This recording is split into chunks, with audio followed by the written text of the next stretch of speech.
Le roi Édouard d'Angleterre fit venir Harold, son beau-frère, dans son palais. Il avait une mission importante à lui confier. Harold va en Normandie et dit à Guillaume que je veux qu'il me succède après ma mort. Le lendemain, à l'aube, Harold et ses compagnons partirent pour la Normandie. Harold portait un faucon sur son épaule. Ils aperçurent bientôt l'église de Beauchamp où ils s'arrêtèrent pour prier. Faites qu'il n'y ait pas de tempête et que nous arrivions sains et saufs en Normandie. Arrivés au château de Beauchamp, tous les chevaliers se réunirent autour d'une table pour prendre un dernier repas. Le festin débuta par les viandes. La mer monte! La mer monte! Ils ne finirent pas leur repas et quittèrent les côtes de l'Angleterre.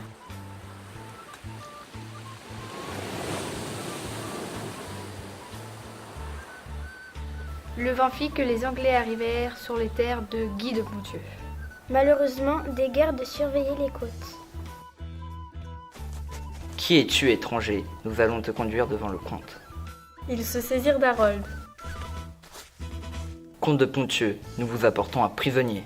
Vous avez osé venir sur mes terres. Vous êtes mon prisonnier. Mais où m'emmenez-vous? À Borin, où vous resterez captif en attendant le paiement d'une rançon. Un espion entendit toute la conversation et il se hâta de prévenir Guillaume qui envoya des émissaires pour négocier la libération d'Harold.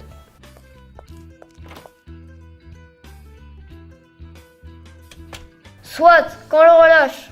Une fois les négociations terminées, Harold repartit accompagné des messagers de Guillaume vers le château ducal.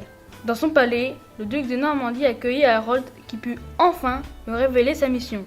Mon cher Guillaume, le roi Édouard m'a confié un message de la plus haute importance pour vous et souhaite que vous deveniez roi d'Angleterre après sa mort.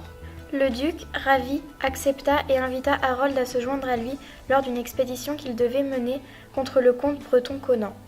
Les troupes arrivèrent au Mont-Saint-Michel. Pendant la bataille, Harold sauva 2 soldats normands des sables mouvants.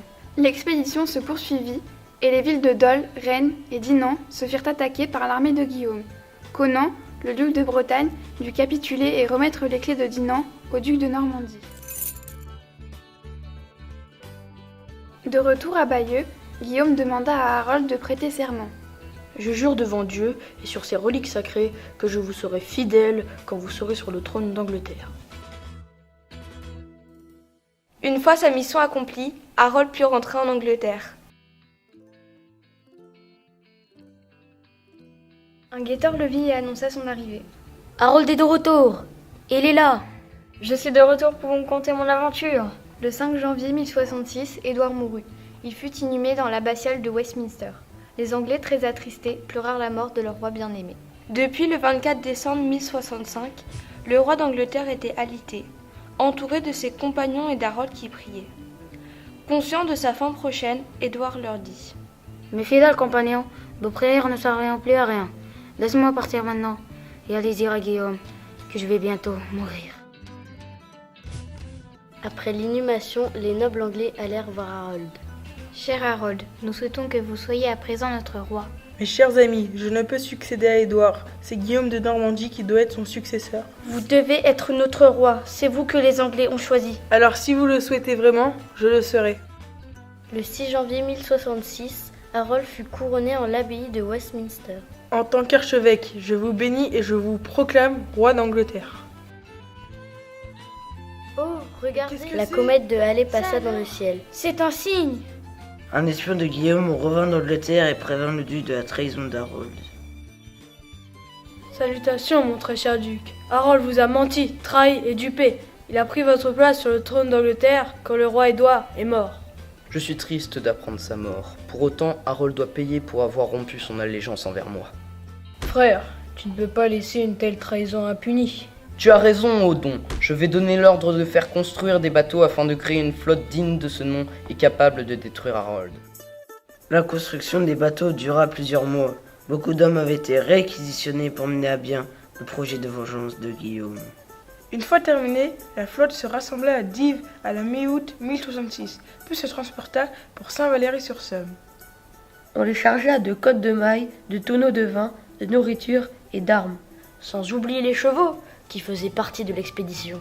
Après avoir traversé en une nuit la Manche, Pensevé était en vue. L'armée normande débarqua le 28 septembre 1066 sur les côtes anglaises. Guillaume et ses hommes établirent leur campement à Hastings. Après avoir pilé les environs, ils purent se préparer un grand festin. Guillaume, tu es mon demi-frère, je voudrais combattre à tes côtés. Mais comme tu es évêque, tu n'as pas le droit de verser du sang.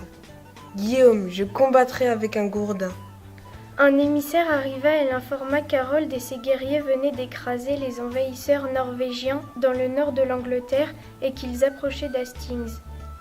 Une fois armés et équipés de leurs destriers, les Normands allèrent à la rencontre des Saxons. Ils étaient prêts à combattre, chevaux au galop, ils s'approchèrent de leurs ennemis. Les archers tirèrent en vain sur les Anglais. Ces derniers s'étaient positionnés sur une colline. Ils avaient l'avantage. En réponse aux attaques normandes, ils lancèrent leurs javelots et les Normands succombèrent. La guerre battait son plein. Les soldats normands reprennent courage, ils chargent les Anglais, les Saxons subissent de lourdes pertes. Harold dirigeait toujours la bataille quand une flèche sembla tomber du ciel. Il mourut. Guillaume et les siens finirent de se battre.